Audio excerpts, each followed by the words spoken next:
Hello, it's John A.G. I want you to pause for a moment because what happened in the silver market over the last 48 hours wasn't just volatility, it was a message. 2 days ago, on January 29th, silver did something that most people were told was impossible. It surged to a record $12.26, completing a 300% run that triggered global panic buying, speculative euphoria, and headlines declaring a historic breakout.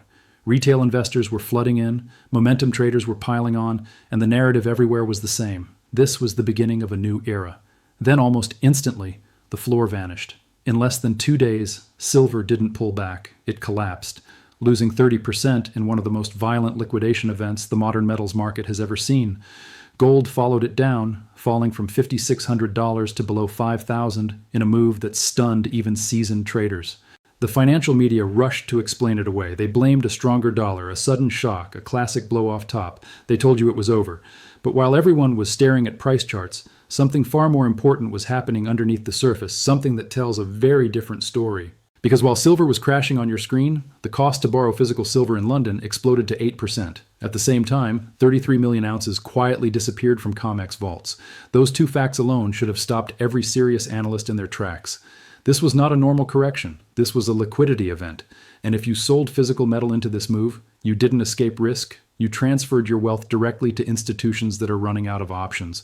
What we are witnessing right now is not the end of the bull market. It is the mechanics of a banking trap being sprung in real time.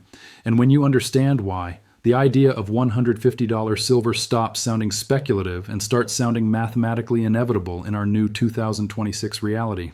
To understand what just happened, you have to look beyond price and into the plumbing of the system. Lease rates are not an abstract concept. They are the price paid to borrow physical metal. Under normal conditions, silver lease rates hover around 0.3 to 0.5% because supply is assumed to be abundant. Vaults are supposedly full, metal is easy to source, and borrowing it is cheap. But when lease rates jump to 8%, more than 16 times their normal level, the market is screaming one thing. Someone urgently needs physical silver and cannot find enough of it. No rational entity pays 8% to borrow something that is plentiful. That is the rate you pay when you are cornered and time is running out. Now here's where the disconnect becomes impossible to ignore. While paper prices were collapsing, physical premiums did not. Dealers across the United States reported continued shortages of popular bar sizes. 1 kilogram bars were disappearing as soon as they arrived. Mints were delaying shipments. Premiums remained elevated even as futures prices plunged.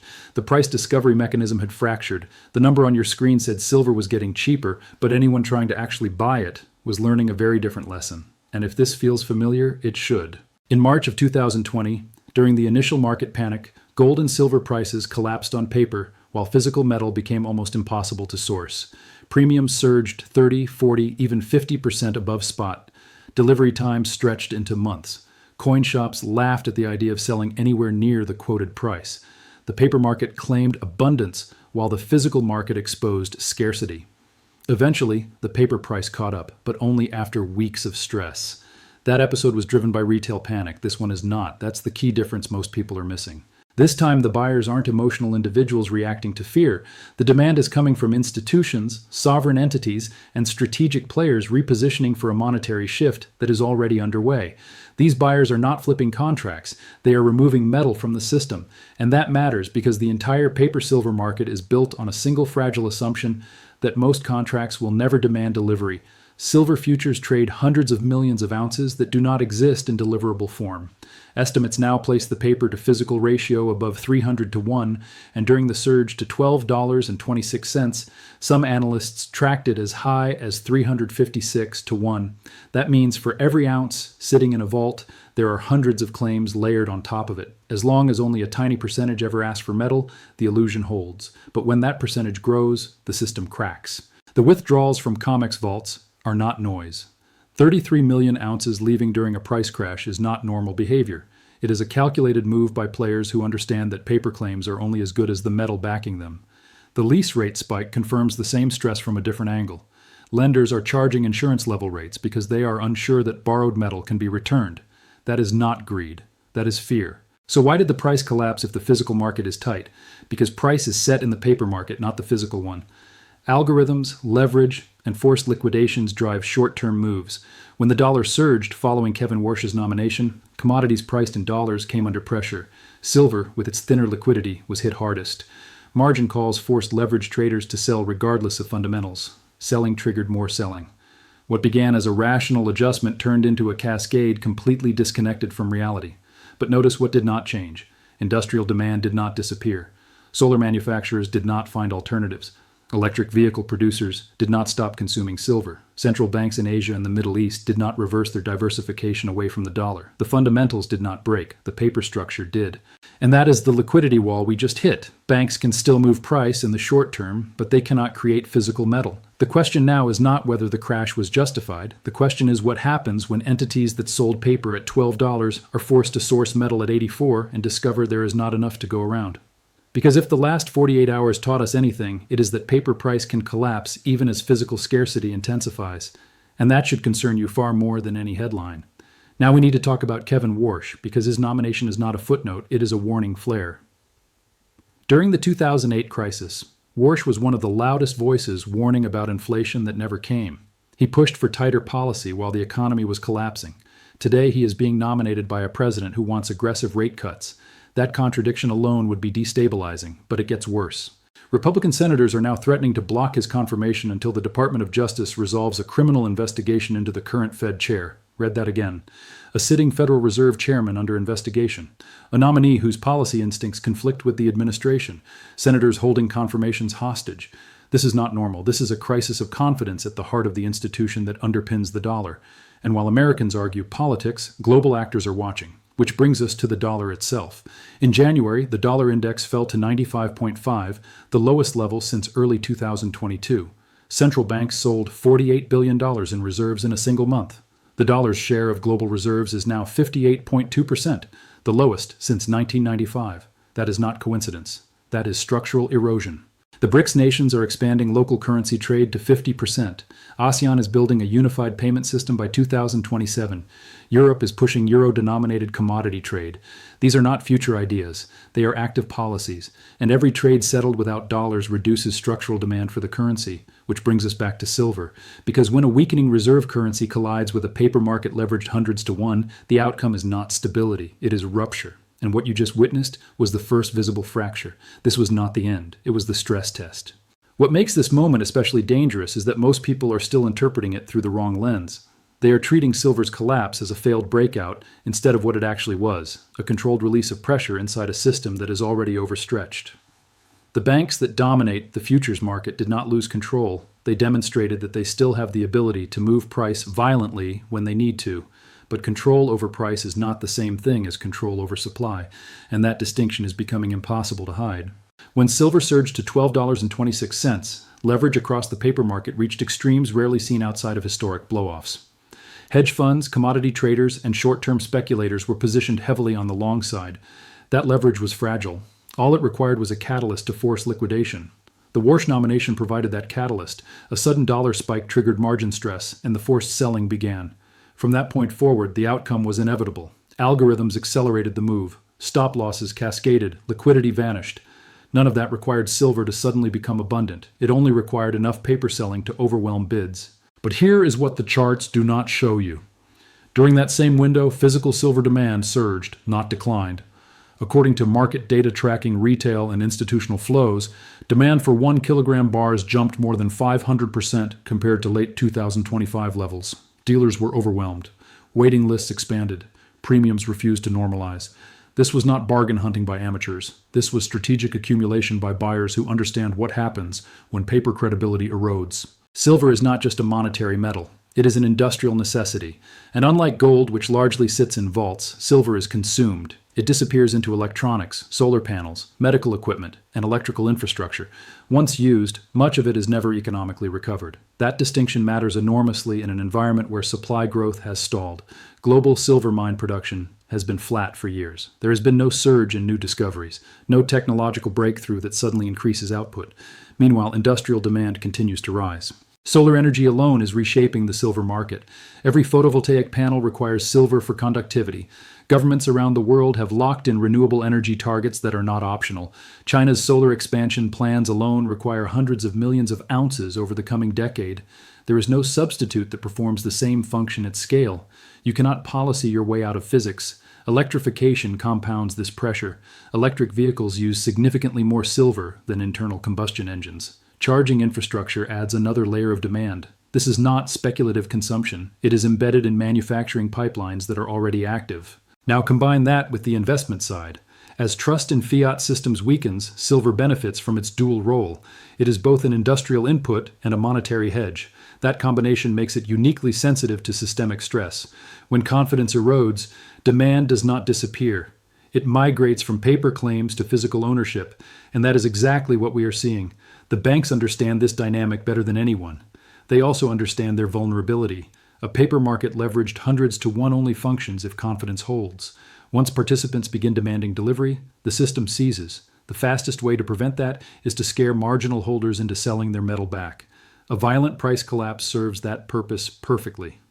Weak hands panic. Retail sellers liquidate. Physical metal flows back into institutional control. That is the objective. This is why the 8% lease rates are so critical. If supply were comfortable, rates would normalize quickly. They have not. Elevated lease rates signal persistent tightness. They tell us that even after the crash, the scramble for metal continues. That should tell you everything you need to know about the underlying condition of the market. Now let's widen the lens, because silver does not exist in isolation. It is a symptom of a much larger monetary shift. The Federal Reserve is no longer viewed as an apolitical anchor. A sitting chair under investigation and a nominee mired in political conflict erodes confidence globally. Foreign central banks do not need speeches to interpret that. They act, and their actions are visible in reserve flows. $48 billion in net reserve sales in January is not routine, it is deliberate. Central banks are diversifying away from dollars because the risk profile has changed. The dollar's reserve share falling to 58.2% is not a milestone that happens accidentally. It reflects years of accumulated decisions. Debt expansion, sanctions weaponization, political interference, all of it feeds into a single conclusion. The dollar is no longer neutral. De-dollarization does not require collapse to be effective. It only requires alternatives. And those alternatives are being built now. Bilateral trade agreements settled in local currencies, regional payment systems designed to bypass dollar rails, commodity contracts denominated in non-dollar currencies. Each one reduces structural demand. Each one weakens the foundation that has supported dollar dominance since 1971. This matters because the dollar's strength has always been its necessity. Remove necessity and value becomes discretionary. And when value becomes discretionary, hard assets regain their role. That is not ideology. That is history. Now look again at the silver market through that lens. A paper system with 356 claims per ounce. Physical inventories draining. Lease rates screaming shortage. Industrial demand accelerating. Investment demand shifting from paper to metal. A weakening reserve currency. A politicized central bank. These are not independent data points. They are converging forces. The gold to silver ratio tells the same story. After the crash, the ratio spiked above 60 to 1. Historically, that level signals extreme undervaluation of silver relative to gold. Every major dislocation that pushed the ratio that high was followed by violent mean reversion. Not because traders willed it, but because supply-demand realities asserted themselves. Gold and silver do not drift infinitely apart. Their relationship reflects underlying scarcity and utility. Some analysts argue that silver could still fall to $50. Technically, that scenario is possible. Markets overshoot. Liquidity events create extremes. But technical possibility is not the same as probability. The conditions supporting that bearish outcome would require sustained physical abundance and collapsing demand. Neither exists. Instead, we see tightening supply and growing consumption. Even after the crash, silver remained up more than 30% for the month. That alone should challenge the narrative that the bull market is over. Assets in terminal decline do not behave that way. Structural bull markets do. What we are watching now is a battle between two realities. The paper reality, where leverage and algorithms dominate short-term price, and the physical reality, where scarcity and necessity determine long-term value. For decades, the paper market has won that battle because confidence held. That confidence is now eroding. The banking institutions are buying time. They are using volatility to manage exposure. They are attempting to source metal quietly while shaking out weaker participants. But time is not infinite. Every ounce removed from the system tightens the noose. Every elevated lease rate confirms stress. Every reserve sale weakens the currency backing the paper. This is why framing this moment as a crash misses the point. Crashes reset positioning. They expose fragility. They reveal who controls supply and who does not. And the silver market just revealed something very uncomfortable. The system is running with no margin for error, and when systems like that finally break, they do not break gradually. What ultimately decides how this resolves is not sentiment charts or commentary, but arithmetic. Markets can distort reality temporarily, but they cannot escape math forever. And the math surrounding silver, currency debasement, and physical supply is becoming increasingly unforgiving. To understand why, you have to follow the pressure building outside the metals market itself, because silver is not leading this transition, it is responding to it. Start with tariff-driven inflation, because this is the factor most Americans are already experiencing without fully recognizing its implications. Current trade policy has locked in an average household cost increase of roughly $1,000 for 2025. That rises to approximately $1,300 in 2026. These are not projections. They are mechanical outcomes based on applied tariff rates that have climbed to 14% across imports, the highest level since 1946. That means purchasing power erosion is no longer theoretical. It is embedded into the cost structure of everyday goods. Inflation of this type cannot be neutralized by central bank messaging. It does not respond to confidence campaigns. It flows directly into prices. When households lose purchasing power by design, capital seeks refuge. Historically, that refuge has always been scarce, tangible assets. This is why every major inflationary period eventually reprices gold and silver higher, regardless of interim volatility. Yet during this same period of locked-in inflation, we just watched silver collapse 30%. That contradiction is only possible in a system where price discovery is divorced from supply. The paper market can temporarily overwhelm the signal, but it cannot erase it, and that signal is already reappearing beneath the surface. Look at the gold to silver ratio again. After the crash, it spiked above 60-1, a level that has historically marked major inflection points. Over centuries, the natural ratio has gravitated between 15 and 20-1 based on relative abundance and utility. Deviations beyond that range do not persist indefinitely. They correct, often violently. When the ratio is this stretched, it tells you silver is being priced as if demand is collapsing, even as consumption and accumulation accelerate. Some prominent strategists have warned of further downside, pointing to historical patterns and technical retracements that could pull silver toward $50. On a chart, that argument can be constructed. But charts do not consume metal. Solar panels do, electric vehicles do, infrastructure does, and none of those demand sources are reversing. Silver's role in solar energy is particularly critical. Every expansion in photovoltaic capacity increases consumption permanently. China's energy transition alone requires volumes that dwarf prior cycles. Electrification multiplies that demand further. Charging networks, grid upgrades, and battery systems all rely on silver's conductivity. These are not discretionary uses. They are engineered requirements. At the same time, supply growth remains constrained. New mining projects face declining ore grades, regulatory barriers, and long development timelines. Recycling cannot bridge the gap because much of the silver used industrially is not recoverable at scale. Unlike gold, which accumulates, silver disappears. That structural asymmetry matters more now than at any point in modern history. Now add the investment dimension back into the equation. Trust in paper assets is eroding, not because of one event, but because of cumulative signals, a politicized Federal Reserve, a sitting chair under investigation, a nominee whose policy history conflicts with stated objectives, central banks selling reserves at record pace, payment systems being built explicitly to bypass the dollar. None of these developments are isolated, they are reinforcing. When reserve managers reduce dollar exposure, they are not making emotional decisions. They are reallocating based on risk.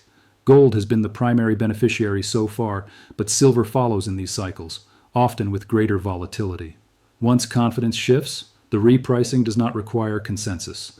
It requires marginal demand overwhelming marginal supply.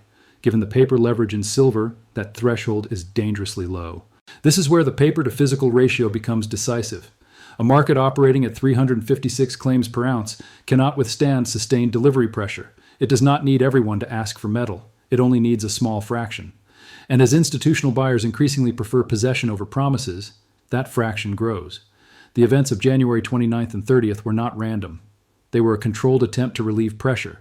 By forcing liquidation, the system temporarily reduced open interest and regained breathing room, but it did not solve the underlying imbalance. Lease rates remain elevated. Inventories continue to drain. Physical premiums refuse to collapse. These are not signs of resolution. They are signs of delay. Technical analysts will continue to debate support levels. The 50-day exponential moving average near $70 has become a focal point. Holding above it suggests resilience. Breaking below it invites another wave of selling. But technicals lose predictive power when structural breaks are underway. Indicators assume stable rules. We no longer have that stability. Consider the broader currency context again. The dollar's role has been anchored by necessity. Oil, trade, settlement, reserves. Each pillar is being weakened. BRICS internal trade moving to 50% local currency settlement. ASEAN's unified payment system targeting a 40% reduction in dollar dependency. Europe expanding euro-denominated trade. These are not symbolic gestures. They are operational changes. Every transaction completed without dollars removes a layer of demand. Over time, that compounds. A reserve currency does not collapse overnight. It fades. And during that fade, assets priced in that currency must adjust upward to compensate for declining purchasing power. Silver, because of its dual role, becomes a pressure valve. This is why the idea of $150 silver is not speculative in the traditional sense. It is a balancing mechanism. When you combine tariff-driven inflation, industrial consumption growth, supply stagnation, reserve diversification, and extreme paper leverage, the math forces repricing. The only uncertainty is timing. Banks understand this. That is why volatility is their tool. By creating violent swings, they manage exposure and attempt to secure supply. But volatility also educates. Each event reveals stress points. Each spike in lease rates broadcasts scarcity. Each vault withdrawal reduces flexibility. What retail participants must understand is that price and value are diverging. Price can be forced, value cannot. When you see silver drop 30% while physical demand surges 500%, you are watching that divergence widen. Eventually, the system resolves it. Historically, that resolution is abrupt. This is not about predicting exact bottoms or tops. It is about recognizing a regime change. The post-1971 fiat system has operated on confidence and expansion. That confidence is fracturing. The cracks are visible in policy, reserves, trade, and markets. Silver is simply one of the first places where those cracks are being stress tested. The crash from 76 through 84 was not capitulation. It was exposure. It showed who controls paper and who controls metal. It showed that institutions still have tools, but fewer options. And it showed that physical ownership is becoming increasingly valuable relative to promises. When the next leg, higher, begins, it will not be driven by excitement. It will be driven by necessity, by delivery failures, by sustained lease stress, by inventory exhaustion, by currency weakness that can no longer be disguised by short-term rallies. At that point, $150 will not feel extreme. It will feel corrective. And for those who mistook volatility for failure, it will arrive faster than expected. The last 48 hours were a warning. Not that silver is finished, but that the system supporting its paper pricing is under strain. The trap was set to reclaim metal. The question now is not where price goes tomorrow, but who holds the asset when the adjustment becomes unavoidable. Because when arithmetic finally asserts itself, there is no algorithm fast enough to stop it.